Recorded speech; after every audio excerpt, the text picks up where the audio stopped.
Si Dieu voulait guérir ton cœur et ton corps aujourd'hui pour te libérer, quelle serait ta réaction? Écoute bien ce chant. Il te tend la main aujourd'hui et on te retrouve.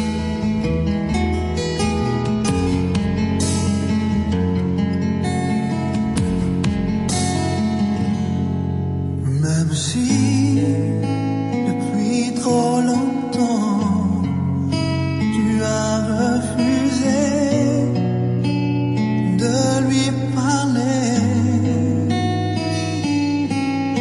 Jésus connaît tes sentiments, il est toujours prêt à recommencer. Même si des milliers de fois, sans regard tu as évité, angoissé, déchiré, tourmenté, vivant dans la culpabilité, il te tend la main encore une fois, il t'ouvre le chemin, il te laisse le choix, il te tend la main encore une fois. Jésus voudrait tant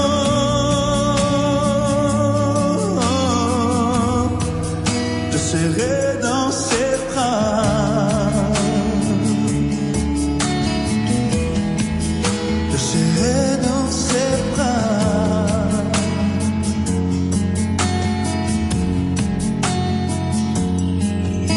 Même si tu as rejeté cette tendre voix qui ne cessait d'appeler, il peut encore te diriger, souffler à ton oreille que tu es pardonné. Mais ne t'inquiète plus pour demain, Dieu détient la clé de ton destin, il te tend la main encore une fois, te montre le chemin, il te laisse le choix, il te tend la main encore une fois. Jésus voudrait tant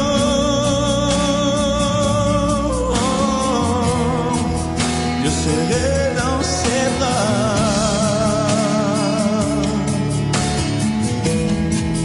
le serrer dans ses bras.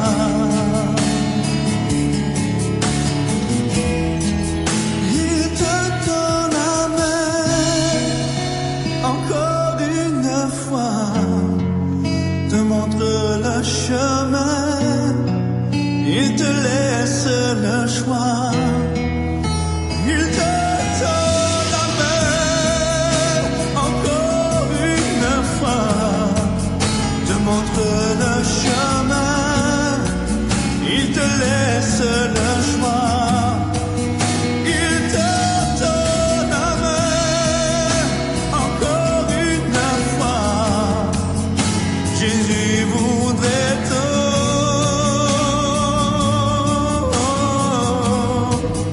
te serrer dans ses bras.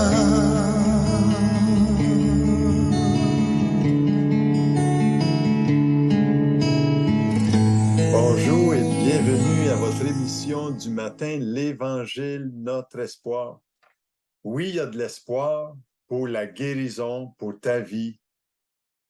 Et je crois que Dieu veut t'interpeller aujourd'hui par ce message sur la guérison. Il veut te tendre la main. Et je prépare cette série sur la guérison qui libère. Pourquoi? Parce que je crois que Jésus a déclaré une parole d'espoir pour toi et moi qui avons besoin d'une guérison. Il dit dans l'Évangile de Jean, chapitre 8, versets 31 et 32, « Si vous demeurez dans ma parole, vous êtes vraiment mes disciples, vous connaîtrez la vérité et la vérité vous rendra libre. » J'aimerais t'encourager aujourd'hui, dans ce début d'émission, à prendre un calepin quand tu viens à cette émission de l'Évangile de notre espoir, prendre des petites notes sur des références bibliques, va voir dans la Bible et tu verras comment Dieu, quand il déclare quelque chose à notre sujet concernant sa parole, il agit assurément. J'aimerais te dire ceci ce matin.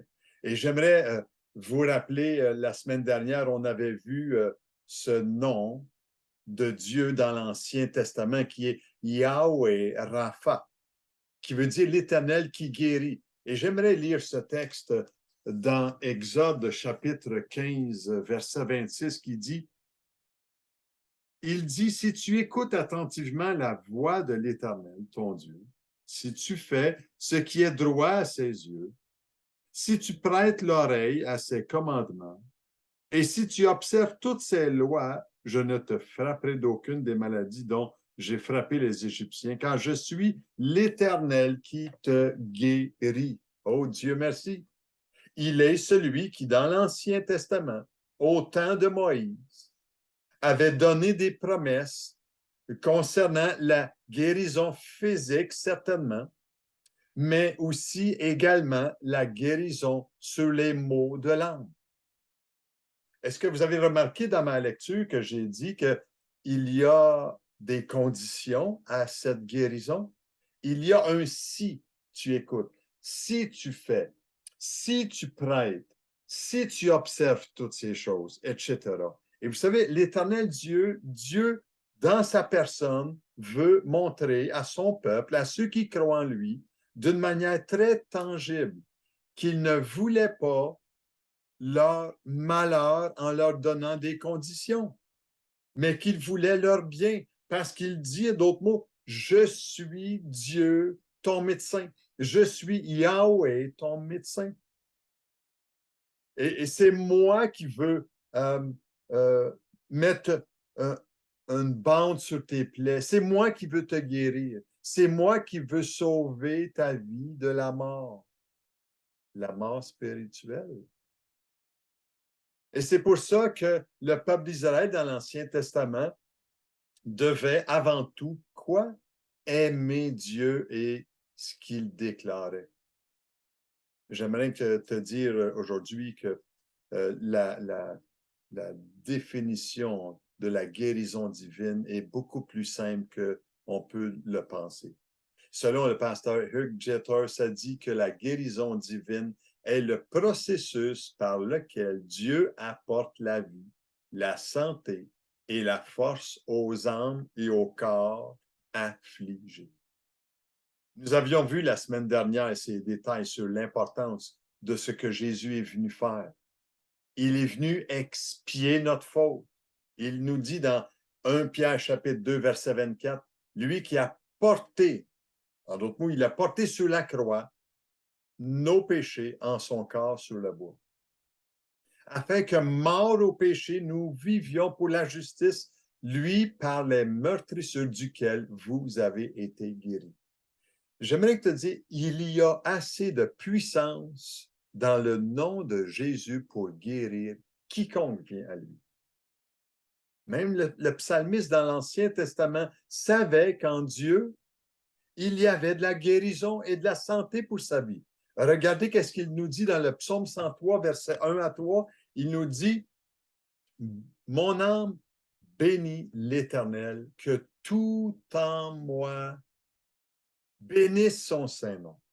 Mon âme, et le psalmiste, il se parle, mon âme bénit l'Éternel et n'oublie aucun de ses bienfaits. C'est lui qui pardonne toutes tes fautes et qui guérit toutes tes maladies. » Dieu te connaît, Dieu me connaît de A à Z, dès le sein de ma mère. Et en lui, il y a de nombreux bienfaits.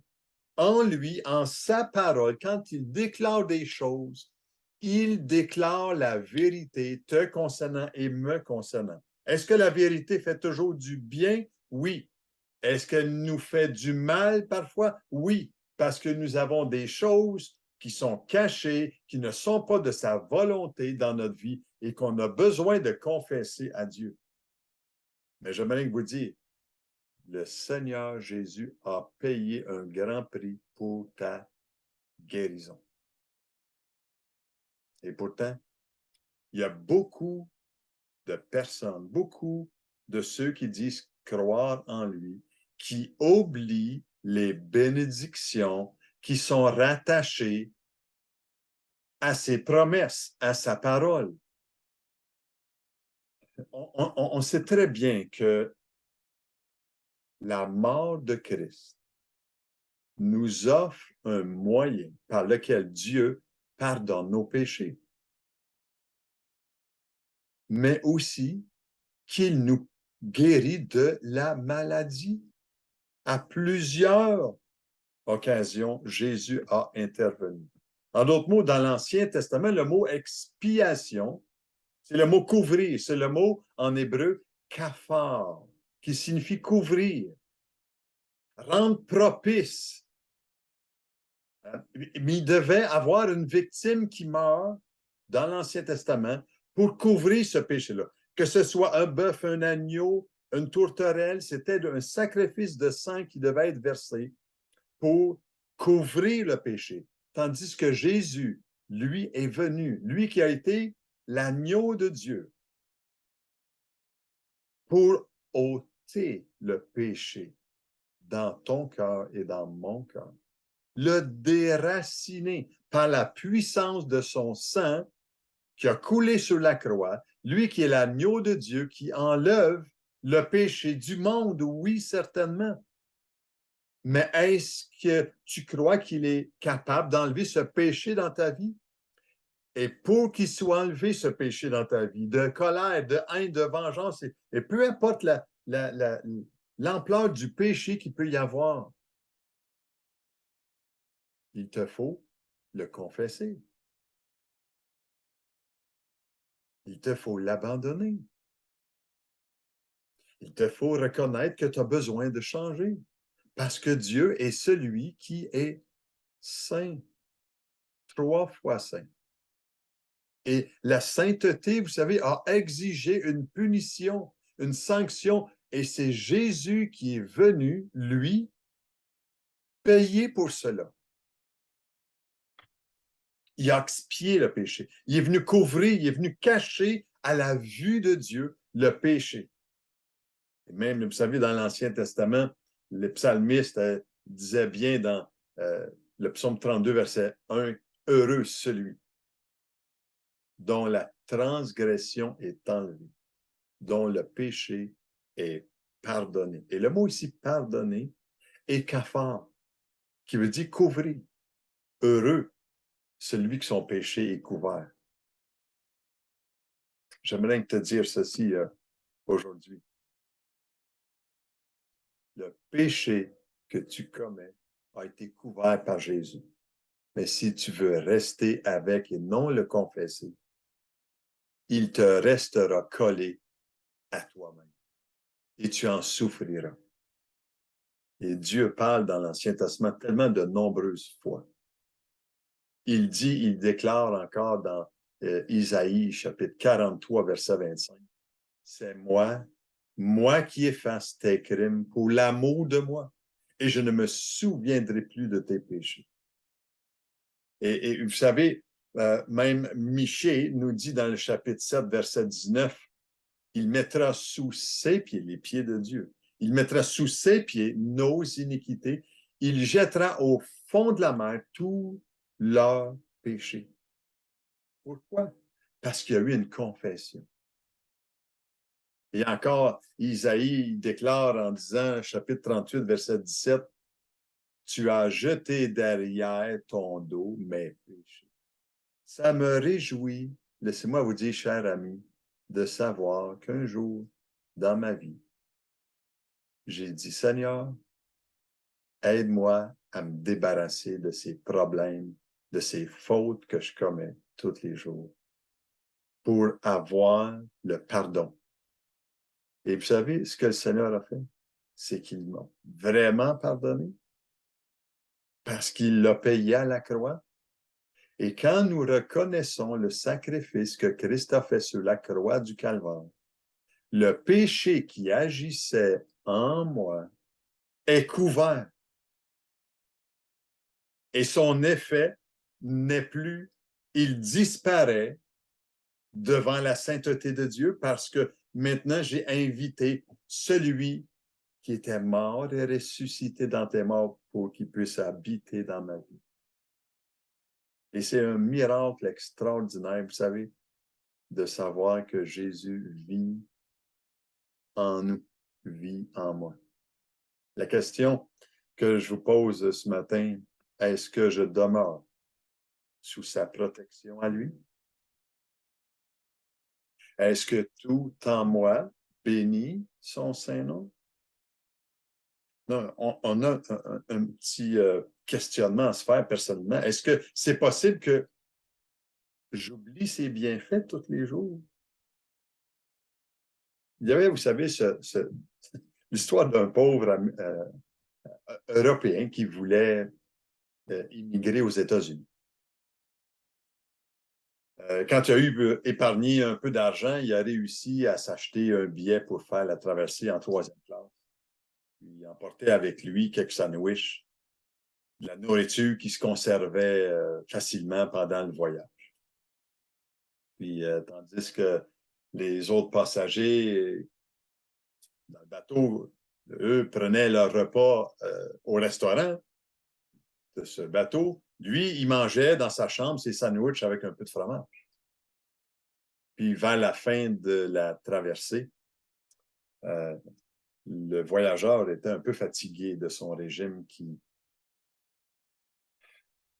l'accablait. Puis, il sentait continuellement l'odeur agréable qui venait de la salle du restaurant. Puis, il s'est levé, puis il a demandé à un des serviteurs combien est-ce que ça coûtait un repas au restaurant. Puis, le serveur lui a demandé, Monsieur, avez-vous votre billet pour le voyage? Il a dit oui. Mais il dit, Monsieur, le prix des repas est compris dans le prix du billet. Voyez-vous, cet homme-là avait laissé passer tous ces bons repas, tout simplement parce qu'il avait ignoré qu'il avait droit. Et mon désir aujourd'hui est que tu puisses passer au restaurant pour manger les mets succulents, les bénédictions, le pain de vie de Dieu, le pain que Dieu envoie sur ta vie parce qu'il l'a acquise par son propre sang. Je partage ceci parce que il m'est arrivé vraiment quelque chose, une guérison cet hiver. Et j'aimerais te le témoigner aujourd'hui. Je te reviens après que je t'ai partagé mon témoignage comme je vais te le présenter. Il m'est arrivé cet hiver 2021 une crise d'arthrose sévère le 3 décembre. J'ai barré de la hanche droite et le genou. Je me suis retrouvé à l'urgence le 4 décembre avec une panoplie de médications où ce que j'ai dû prendre ces médications et par la suite, le 24 décembre, j'ai dû aller encore à l'urgence parce que les médications n'avaient pas été favorables. Ça ne m'avait pas fait de bien. J'avais perdu la moitié de mon sang. J'ai passé 5 jours à l'urgence, aux soins intensifs. J'ai été tellement bien soigné, laissez-moi vous dire. Aux petits oiseaux, à partir du 24, j'ai passé la veille de Noël à l'hôpital, intraveiné pendant 2 jours. à ni boire ni manger. Et j'ai réalisé une chose, c'est que Dieu était en train de faire une œuvre dans ma vie que je ne savais pas. Et à travers ces circonstances éprouvantes, euh, moi qui avais travaillé dans l'œuvre du ministère depuis plusieurs années, j'étais occupé assez dans le secteur du Bas-Saint-Laurent, Gaspésie, et ainsi qu'à un camp dans lequel je m'impliquais, et aussi dans mon église locale dans la région matapédienne. Mais mon corps est en train de me parler, et la COVID, comme je le dis à l'occasion, là, c'est que la COVID m'a tombé dessus par rapport, il fallait que j'apprenne beaucoup de choses quand le confinement est arrivé et la technologie et les comités sur Zoom et toutes les rencontres technologiques, il fallait que je m'habitue à ça. Et j'ai fait beaucoup de bureaux et négligé le conditionnement physique. Et voilà que cette crise est arrivée le 3 décembre, le 24 décembre à l'urgence. Et j'avais demandé à Dieu, Dieu, j'ai besoin d'avoir un temps de repos ministériel. J'avais soumis ça à mon comité au mois de novembre 2021, puis il avait tout accepté que je me repose, puis pasteur, tu as besoin de prendre ce temps-là. Et voilà que ce temps-là, moi, je l'avais planifié au mois de janvier pour 5 semaines.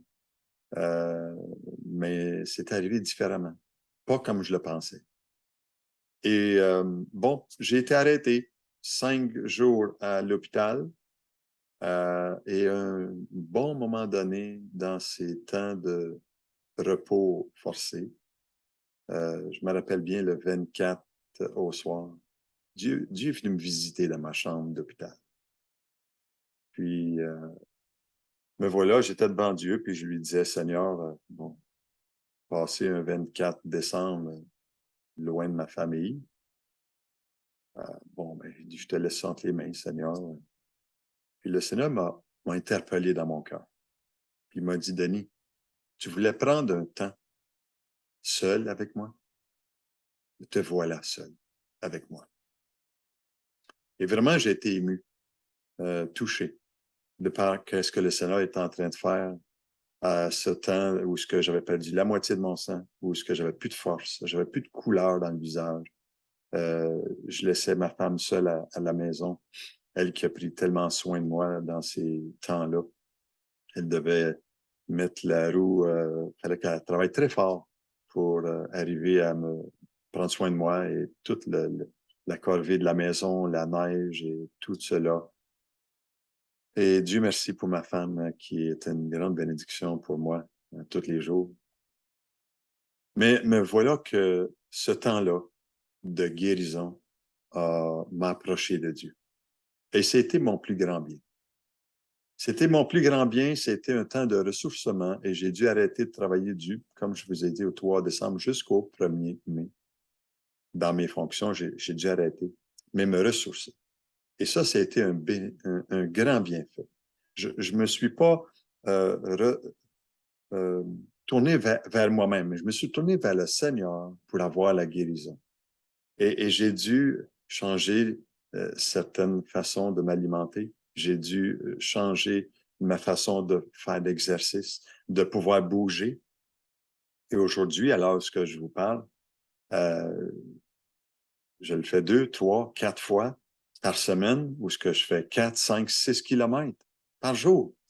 Et c'est un bienfait extraordinaire. Et si je le fais, je suis davantage en santé. Si je ne le fais pas, j'en souffre encore pour ma jambe. Mais Dieu merci qu'il m'a donné sa grâce pour pouvoir m'approcher de lui. Ça a été mon plus grand bien, j'aimerais vous dire ceci. Et il a agi, il a guéri ma jambe. J'ai marché avec une canne à partir du 3 décembre jusqu'à la mi-janvier et je l'ai laissé tranquillement de côté. Et me voilà que je marche très bien maintenant. Les gens disent, quoi, as-tu eu quelque chose? Mais oui, il m'est arrivé ceci, cela. Ce que je voulais vous conter, ce témoignage de guérison et vous dire ceci. Dieu, là, il n'a pas fini avec toi. S'il l'a fait avec moi, il peut le faire aussi avec toi et peut te libérer de différentes façons et te guérir aussi. On se retrouve tantôt. J'aimerais vous dire que l'Ancien Testament est rempli d'exemples sur la guérison divine, mais aussi sur l'hygiène, sur la responsabilité que le peuple de Dieu avait pour avoir une bonne santé aussi. Et le désir de Dieu pour notre vie est que nous puissions avoir une bonne santé. Dans Exode, chapitre 23, verset 25, il nous est dit, « Vous servirez l'Éternel, votre Dieu, et il bénira votre pain et vos eaux, et j'éloignerai la maladie du milieu de toi. » Si je te posais la question, est-ce que vous préférez la bonne santé ou bien éloigner la maladie? C'est comme ce que je vous avais mentionné la semaine dernière. Est-ce que vous aimez mieux qu'il y ait une barrière aux côtés d'un précipice ou un hôpital en bas de ce précipice? Dans l'Ancien Testament, il y avait de ces barrières-là dans lesquelles le Seigneur voulait le bien de son peuple pour qu'il y ait une bonne santé. Et ces choses-là sont arrivées 2500 ans avant la science médicale. Et j'aimerais affirmer ceci aujourd'hui, que les premières précautions qui étaient prises pour éviter les maladies et toutes sortes de maladies contagieuses, la lèpre de l'Ancien Testament, la toilette du corps et les changements de vêtements étaient utilisés aussi. Et vous savez, la loi sanitaire que Dieu donna était excellente et dépassait les connaissances médicales de l'époque. Il y avait certainement des mesures d'hygiène, mais il y avait aussi des mesures morales, spirituelles. Vous savez, dans l'Ancien Testament, il nous a donné plein d'exemples de problèmes qu'il y avait qui a causé du trouble au milieu du peuple de Dieu. J'aimerais vous donner un exemple. Moïse avait une sœur et un frère, Marie et Aaron.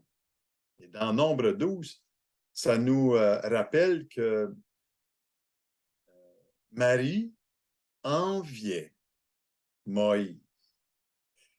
Et il n'aimait pas la femme étrangère que Moïse avait épousée, qui était une Éthiopienne. Et Marie a été frappée par la lèpre. En d'autres mots, leur murmure envers celui qui est en autorité pour diriger le peuple de Dieu s'est changé en une maladie. En d'autres mots, Dieu voulait réprimander Marie et remettre l'équilibre dans la vie familiale, dans ces relations-là, où il y avait de la jalousie, il y avait de l'envie face à la position de Moïse. Puis eux, ils disaient, ben Dieu, est-ce qu'il ne parle pas non plus à travers nous autres?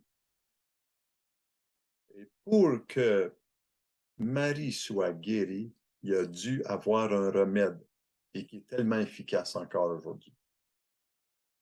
C'est la repentance.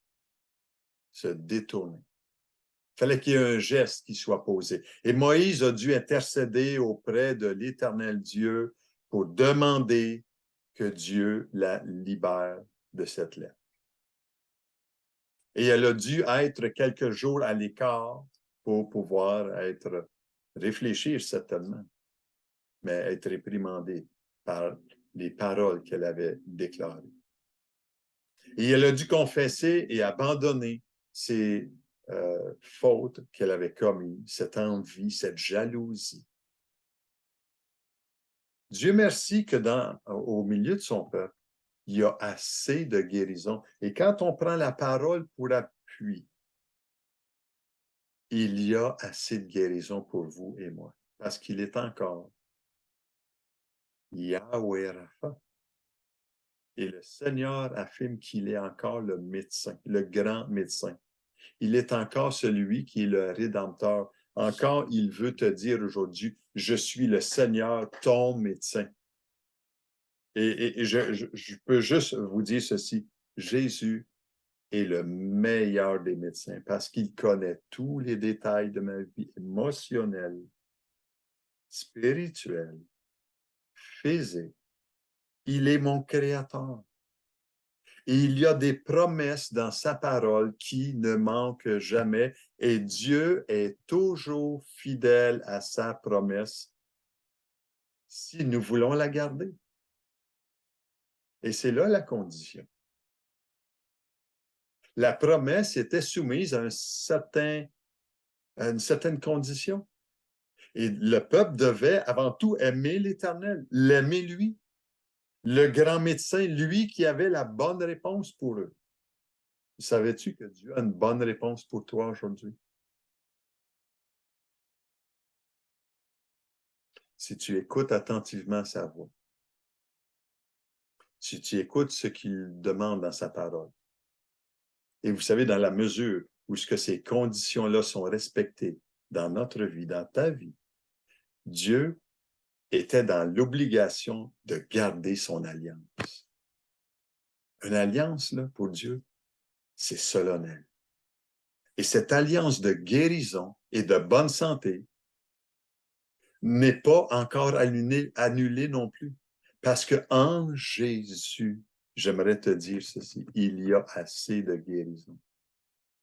Et la promesse de guérison et de bonne santé était soumise à et dépendante de l'obéissance aux gens qui faisaient confiance à Dieu. Et je crois que je peux vous dire ceci, il n'y a pas aujourd'hui, il n'y a pas un médecin qui peut être favorable à une guérison pour quiconque, pour aucun de ses patients, s'il ne respecte pas le terme de l'ordonnance qui est proposée. C'est la même chose pour Dieu. Dieu a des ordonnances dans lesquelles il désire qu'on puisse écouter puis prendre à cœur ce qu'il nous dit.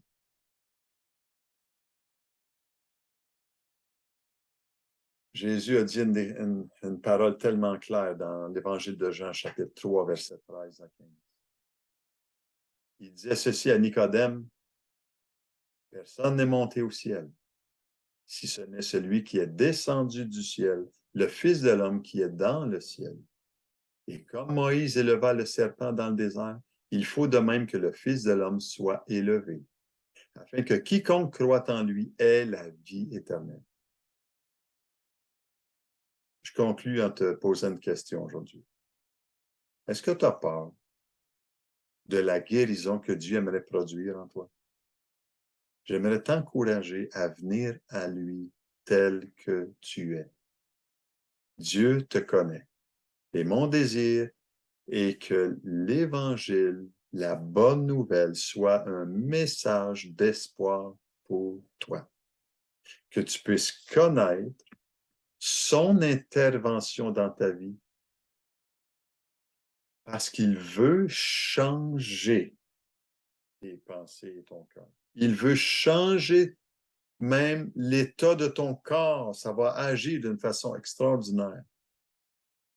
Mais est-ce que tu vas le prendre au sérieux? Est-ce que tu vas prendre sa parole pour l'appui? J'aimerais prier avec toi aujourd'hui, afin que l'intervention de Dieu vienne là où ce que tu es, dans ta vie, dans ton cœur. Seigneur, je prie pour cette personne qui écoute ce message d'espoir aujourd'hui. Je prie que tu viennes poser ton doigt divin sur elle, afin qu'elle te rencontre dans son lieu secret et que ta présence vienne agir dans sa vie, afin de transformer ses pensées et son cœur, qu'elle puisse te confesser ses fautes et les abandonner, que tout esprit de jalousie, d'envie, d'orgueil, de mépris envers son prochain, Seigneur, que tu puisses l'éclairer afin qu'elle abandonne ces choses entre tes mains, que toute amertume soit pardonnée. Je te prie, aide cette personne qui est là devant nous, qui écoute ce message. Viens faire ce miracle, Seigneur, que toi seul tu peux faire. Je te rends grâce, Père, pour cette personne précieuse à tes yeux. Dans le nom précieux de Jésus, je prie. Puisses-tu trouver aujourd'hui dans le Seigneur la guérison qui te libère. On se revoit la semaine prochaine avec cette série sur la guérison qui libère, mais avant, viens à lui en écoutant ce chant. C'est toi qui me guéris. Sois richement béni aujourd'hui. C'est toi, Jésus, qui me guérit. C'est toi, Seigneur, qui me rend fort. C'est toi, Jésus, qui me guérit. C'est toi, Seigneur, qui me rend fort. Tu es ma gloire, tu relèves ma tête. Tu m'accompagnes dans la tempête.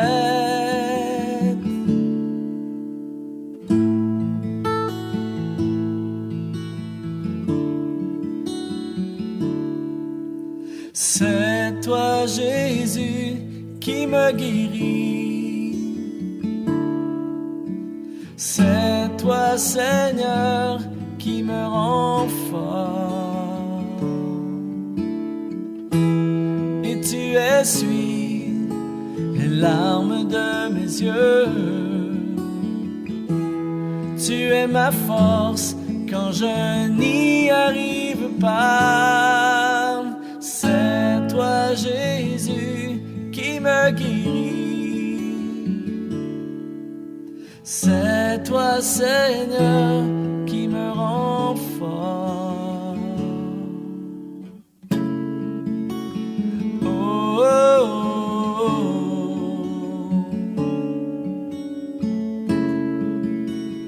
oh, oh.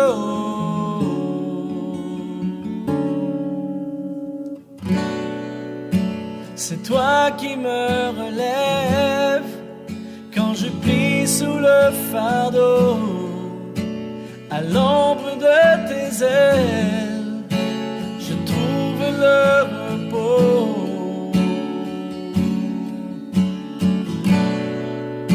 C'est toi qui me relève quand je plie sous le fardeau. À l'ombre de tes ailes, je trouve le repos. Car c'est toi, Jésus, qui me guérit. C'est toi, Seigneur, qui me rend fort.